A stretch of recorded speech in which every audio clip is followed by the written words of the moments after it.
Real Madrid ആരാധകരെല്ലാം വലിയ ത്രില്ലിലാണ് അല്ലെങ്കിൽ ആവേശത്തിലാണ്. കാരണം അവർക്കൊരു പുതിയ പരിശീലകൻ വരാൻ പോവുകയാണ്. സാബി അലോൺസോ ചാർജ് എടുക്കുമ്പോൾ അടുത്ത സീസണിൽ റയൽ മാഡ്രിഡ് ഒരു ഗംഭീര തിരിച്ചുവരവ് നടത്തുമെന്നാണ് ആരാധകരെല്ലാം പ്രതീക്ഷിക്കുന്നത്. തിരിച്ചുവരവിനേക്കാൾ ഉപരി ഒരു ടീം ഒന്ന് റീ എനർജൈസ് ചെയ്ത് ഒന്നും കൂടെ ഒരു അപ്ഗ്രഡേഷനിലേക്ക് കാര്യങ്ങൾ പോകും എന്നുള്ളതാണ് എല്ലാവർക്കും വലിയൊരു ആശ്വാസം നൽകുന്നത്. കാരണം മോഡേൺ അപ്രോച്ച് അനുസരിച്ച്, അതായത് ഫുട്ബോൾ ഒരുപാട് മാറിക്കൊണ്ടിരിക്കുകയാണ്. അപ്പോൾ അതിനനുസരിച്ചുള്ള ഒരു മോഡേൺ ടാക്ടിക്കൽ ജീനിയസിനെയാണ് അവർക്ക് ലഭിച്ചിരിക്കുന്നത്. സാബി അലോൺസോയുടെ ഒരു കോച്ചിങ് കരിയറിനെ കുറിച്ച് നമ്മൾ കൂടുതലൊന്നും വിശേഷിപ്പിക്കേണ്ട ആവശ്യമില്ല, എല്ലാവർക്കും അറിയുന്നതാണ്. ബയർ ലെവർക്യൂസ് എന്ന് പറയുന്ന ജർമ്മൻ ക്ലബിനെ ഏത് അവസ്ഥയിൽ നിന്നാണ് അദ്ദേഹം ഉയർത്തെഴുന്നേൽപ്പിച്ച് കിരീടമൊക്കെ നേടിക്കൊടുത്തതെന്നുള്ളത് നമുക്ക് എല്ലാവർക്കും അറിയുന്നതാണ്. മുൻ വീഡിയോകളിലൊക്കെ നമ്മളെല്ലാവരും പറഞ്ഞ കാര്യം കൂടിയാണ്. എന്തായാലും സാബി അലോൺസോ വരുമ്പോൾ ഹൈ സ്റ്റേക്സ് എന്ന് പറയുന്ന പോലെ എല്ലാവരും വലിയ പ്രതീക്ഷയിലാണ്. പക്ഷേ സാബി അലോൺസോ നമുക്കറിയാം, കാരണം അദ്ദേഹം ഏതൊരു കോച്ചാണെങ്കിലും അദ്ദേഹത്തിന് ഒരു കംപ്ലീറ്റ് ചേഞ്ച് കൊണ്ടുവരാൻ ടൈം വേണ്ടി വരും. കാരണം റയൽ മാഡ്രിഡ് പോലത്തെ ഒരു ക്ലബ്ബാണ്, ലെവർക്യൂസനല്ല റയൽ മാഡ്രിഡ് ഒരു വമ്പൻ ക്ലബ്ബാണ്. അപ്പം ഒരിക്കലും ലെവർക്യൂസിനെ ഡീൽ ചെയ്യുന്ന രീതിയിൽ റയൽ മാഡ്രിഡിനെ ഡീൽ ചെയ്യാൻ സാബി അലോൺസോയ്ക്ക് സാധിക്കണമെന്നില്ല. പക്ഷെ അങ്ങനെയാണെങ്കിലും അദ്ദേഹത്തിൻ്റെ ആവശ്യത്തിനനുസരിച്ചുള്ള മാറ്റങ്ങൾ പെട്ടെന്ന് തന്നെ റെസ്പോൺസ് റയൽ മാഡ്രിഡിൻ്റെ മാനേജ്മെൻറ്റിൻ്റെ ഭാഗത്തു നിന്ന് ഉണ്ടാകുന്നുണ്ട്. ഓൾറെഡി ഇപ്പം 3 പ്ലെയേഴ്സിനെ റയൽ മാഡ്രിഡ് സ്വന്തമാക്കി എന്ന് തന്നെ നമുക്ക് വിശേഷിപ്പിക്കേണ്ടി വരും. അതിൽ അർണോൾഡിൻ്റെ കാര്യമാണെങ്കിലും ഡീൻ ഹോയ്സിൻ്റെ കാര്യമാണെങ്കിലും ഡീലായ കാര്യമാണ്. പക്ഷേ കെറാറസ്, അതായത് ലെഫ്റ്റ് ബാക്ക് ആയുള്ള ബെൻഫിക്കയുടെ യങ് പ്ലെയർ, യങ് ടാലൻറ്റഡ് ആയിട്ടുള്ള ലെഫ്റ്റ് ബാക്ക് ആൽവാരോ കെറാറസിൻ്റെ കാര്യത്തിലും ഏതാണ്ട് 90% ഓക്കെ ആണെന്നാണ് പറയപ്പെടുന്നത്. അപ്പം സാബിയുടെ ശൈലിക്കനുസരിച്ചുള്ള ഒരുപാട് താരങ്ങളെ അധികം വൈകാതെ തന്നെ Real Madrid next summer transfer വിൻഡോയിൽ കൂടി അത് പ്രാവർത്തികമാക്കുമെന്നാണ് എല്ലാവരും വിശ്വസിക്കുന്നത്. കാരണം ടീമിലൊരു അടിപൊളി മാറ്റം അത്യാവശ്യമാണ്. താരങ്ങളുടെ ആറ്റിറ്റ്യൂഡ് ആണെങ്കിലും മൊത്തത്തിലൊരു ചേഞ്ച് ആവശ്യമാണ്. കാരണം കഴിഞ്ഞ സീസണിൽ ആൻചെലോട്ടിക്ക് കീഴിൽ റയൽ മാഡ്രിഡ് മാക്സിമം ട്രൈ ചെയ്തു. പിന്നെ ഒരുപാട് പരിക്കുകളും മറ്റു പ്രശ്നങ്ങളൊക്കെ ഉണ്ടായിരുന്നു. എന്നിട്ടും കുറച്ചൊക്കെ ഫൈറ്റ് ചെയ്തു. പക്ഷെ അങ്ങനെയാണെങ്കിൽ ഒരു കിരീടമില്ലാത്ത ഒരു വർഷമാണ് കടന്നുപോയിക്കൊണ്ടിരിക്കുന്നത്. അപ്പോൾ റയൽ മാഡ്രിഡിനെ സംബന്ധിച്ച് കിരീടമില്ലാത്ത ഒരു അവസ്ഥ എന്ന് പറഞ്ഞാൽ ചിന്തിക്കാൻ പോലും പറ്റില്ല. അത്രയ്ക്കും വലിയ ലെഗസിയുള്ള, അത്രയ്ക്കും വലിയ ക്ലബ്ബാണ്. അപ്പം സാബി അലോൺസോ വരുമ്പോൾ എന്തായാലും അടുത്ത സീസണിൽ വലിയ പ്രതീക്ഷകൾ തന്നെയായിരിക്കും റയൽ മാഡ്രിഡിന് മുമ്പിൽ ഉള്ളതെന്നുള്ള കാര്യത്തിൽ സംശയമില്ല. പിന്നെ ആരാധകരെ സംബന്ധിച്ച് ടീമൊന്ന് അപ്ഗ്രേഡ് ചെയ്യപ്പെടുന്നു എന്നുള്ളതാണ് ഏറ്റവും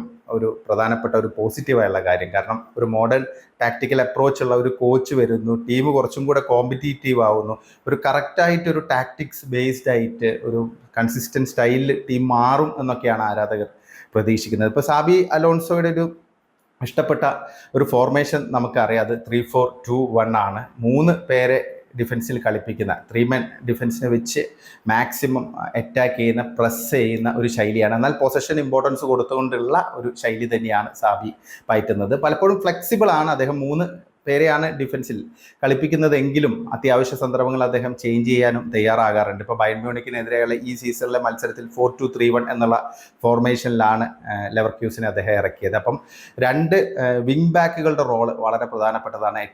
മാക്സിമം അറ്റാക്കിംഗ് ഇൻറ്റൻ്റ് ഉള്ള പ്ലെയേഴ്സ് ആയിരിക്കണം. അവർ ആണ് കൂടുതൽ സാബിയുടെ ആ ഒരു ശൈലിയിൽ റിസൾട്ട് ഉണ്ടാക്കി തരുന്നത്. അപ്പോൾ അതുകൊണ്ട് തന്നെ അതിനനുസരിച്ചുള്ള പല പ്ലെയേഴ്സിനെയുമാണ് ഇപ്പം റയൽ മാഡ്രിഡ് നോക്കിക്കൊണ്ടിരിക്കുന്നത്. ഇപ്പം റൈറ്റ് ബാക്ക് എന്നുള്ള രീതിയിൽ നല്ല അറ്റാക്കിംഗ് ഇൻറ്റൻ്റ് ഉള്ള പ്ലെയറാണ് അർണോൾഡ്. ആ കാര്യത്തിലൊരു സംശയവും വേണ്ട.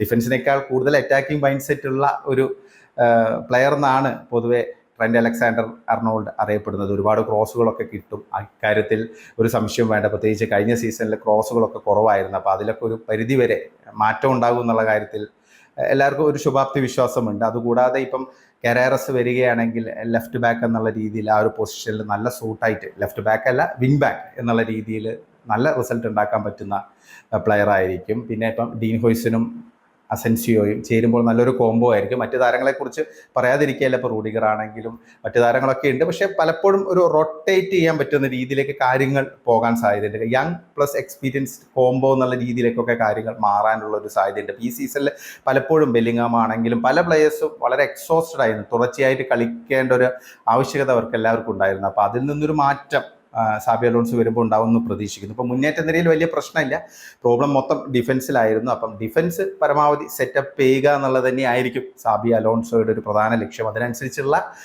റിക്വയർമെൻറ്റ്സ് ആണ് നമ്മളിപ്പം ട്രാൻസ്ഫർ മാർക്കറ്റിൽ കണ്ടുകൊണ്ടിരിക്കുന്നത്. പിന്നെ മറ്റൊരു പ്രധാനപ്പെട്ട കാര്യം, ആഞ്ചലോ സ്റ്റീലർ എന്ന് പറയുന്ന നിലവിൽ സ്റ്റുട്ട്ഗാർട്ടിന് വേണ്ടി കളിക്കുന്ന ജർമ്മൻ ഡിഫൻസീവ് മിഡ്ഫീൽഡർ. അപ്പം ഇനി റയൽ നോക്കുന്നത് ആ ഒരു താരത്തെയാണ്. ടോണി ക്രൂസ് ഉൾപ്പെടെ നിർദ്ദേശിച്ച പ്ലെയറാണ്.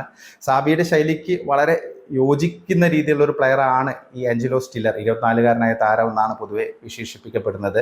നല്ല വിഷനുള്ള പ്ലെയറാണ്. ബേസിക്കലി ഒരു ഡിഫൻസീവ് മിഡ്ഫീൽഡർ ആണെങ്കിലും ഒരു ഡീപ്പ് ലൈയിങ് പ്ലേ മേക്കറുടെ റോളിൽ കളിക്കാൻ കപ്പാസിറ്റിയുള്ള ഒരു താരമാണ്. പ്രത്യേകിച്ച് 2 വിങ്ങുകളിലേക്കും പെട്ടെന്ന് തന്നെ ബോൾ ഫോർവേഡ് ചെയ്ത് പാസ് നൽകാനുള്ള ഒരു കപ്പാസിറ്റി ഉണ്ട്. പിന്നെ ടൈറ്റ് സ്പേസസിൽ പോലും സ്ട്രഗിൾ ചെയ്യാതെ പാസ് ചെയ്യാൻ കപ്പാസിറ്റി ഉള്ള ഒരു പ്ലെയറാണ് ഈ സ്റ്റില്ലർ. അപ്പോൾ സ്റ്റില്ലർ ഉണ്ടാകുന്നത് ഈ ഒരു ടീമിലേക്ക് വരുന്ന റയൽ മാഡ്രിഡിലേക്ക് വരുന്നത് സാബിക്ക് വളരെ ഗുണം ചെയ്യും. അദ്ദേഹത്തിൻ്റെ ആ ഒരു ശൈലി ഒന്നും കൂടെ നല്ല രീതിയിൽ ഇംപ്ലിമെൻ്റ് ചെയ്യാൻ സഹായകമാകുമെന്നാണ് പ്രതീക്ഷിക്കുന്നത്. അപ്പോൾ ആഞ്ചലോ സ്റ്റില്ലറിൻ്റെ പേര് ഇങ്ങനെ വളരെ സജീവമായിട്ട് കേൾക്കുന്നുണ്ട്. മറ്റു പേരുകൾ ഇങ്ങനെ ബാക്കപ്പുകളിൽ വരുന്നുണ്ട്. ഇപ്പം പെലാഷ്യസിൻ്റെ ഒക്കെ പേര് കേൾക്കുന്നുണ്ട്. ഇപ്പം ലൂക്ക മോഡ്രിച്ചിൻ്റെ ഒരു ഭാവി ഒരു റീപ്ലേസ്മെൻ്റ് എന്നുള്ള രീതിയിൽ ഇങ്ങനെ കേൾക്കുന്നുണ്ട്. അപ്പം മോഡ്രിച്ചിൻ്റെ കാര്യമാണെങ്കിലും മോഡ്രിച്ചിനെ റീറ്റെയിൻ ചെയ്യാൻ വേണ്ടി സാബി പറഞ്ഞു എന്നൊക്കെയാണ് മാർക്കയൊക്കെ റിപ്പോർട്ട് ചെയ്യുന്നത്. കാരണം മോഡ്രിച്ചിൻ്റെ ഒരു എക്സ്പീരിയൻസ് ഡ്രസ്സിംഗ് റൂമിലും വളർന്നു വരുന്ന താരങ്ങൾക്കൊക്കെ വളരെ മുതൽക്കൂട്ടായിരിക്കും എന്നൊക്കെയാണ് സാബി കാണുന്നത് എന്നൊക്കെ പറയുന്നുണ്ട്. അപ്പോൾ എന്തായാലും ഇതൊക്കെ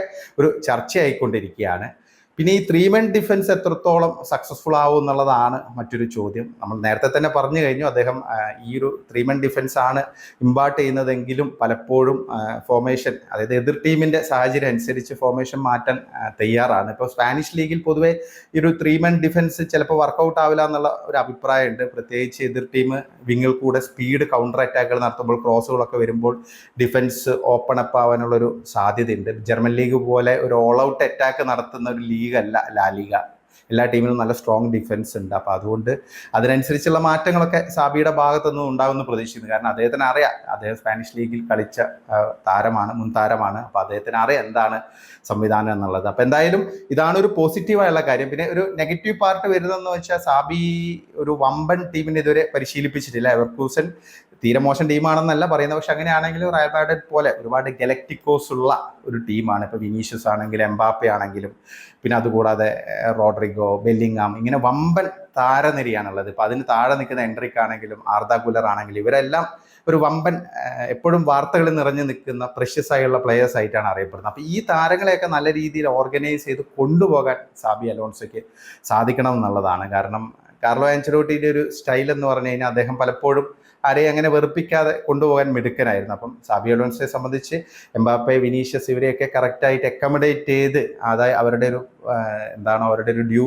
അവർക്ക് ലഭിക്കേണ്ട റെസ്പെക്റ്റ് അതിൽ മുന്നോട്ട് കൊണ്ടുപോകാൻ അദ്ദേഹത്തിന് കഴിയണം എന്നുള്ളതാണ് ഒരു വെല്ലുവിളി. പക്ഷേ പ്ലേയേഴ്സായിട്ട് മികച്ച രീതിയിലുള്ള ബന്ധം പുലർത്തുന്ന ഒരു കോച്ചാണ് സാബി അലോൺസോ. ലെവർക്യൂസനിലൊക്കെ അദ്ദേഹം എങ്ങനെയാണ് പ്ലേയേഴ്സിനെ ട്രീറ്റ് ചെയ്തതെന്ന് നമുക്കറിയാം. എത്ര മികച്ച താരങ്ങൾ അദ്ദേഹം ഡെവലപ്പ് ചെയ്തെടുത്തു, പ്രത്യേകിച്ച് ഫ്രിംപോങ്, പിന്നെ അതുകൂടാതെ ഇപ്പം വിറ്റ്സിൻ്റെ തന്നെ അവസ്ഥ നമുക്കറിയാം. അപ്പം ഇങ്ങനെ താരങ്ങൾ, അതായത് പൊട്ടൻഷ്യലുള്ള താരങ്ങളെ അപ്ഗ്രേഡ് ചെയ്ത് കൊണ്ടുവരാൻ വളരെ മിടുക്കനായുള്ള കോച്ചാണ്. പിന്നെ അദ്ദേഹം കുറച്ചുകൂടെ ഒരു എനർജറ്റിക് ആയിട്ടുള്ള ടച്ച് ലൈനിൽ കുറച്ചുകൂടെ ഡിമാൻഡിങ് ആയുള്ള ഒരു കോച്ചാണ്.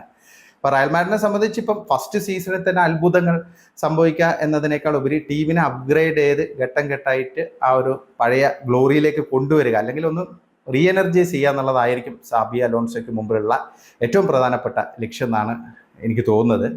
ഇപ്പം നിങ്ങൾക്ക് എന്താണ് തോന്നുന്നത്? റയൽ മാഡ്രിഡ് എത്രത്തോളം മാറും സാബി അലോൺസോ വരുമ്പോൾ? നിങ്ങളുടെ വിലയേറിയ അഭിപ്രായങ്ങൾ കമൻ്റായി രേഖപ്പെടുത്തണേ.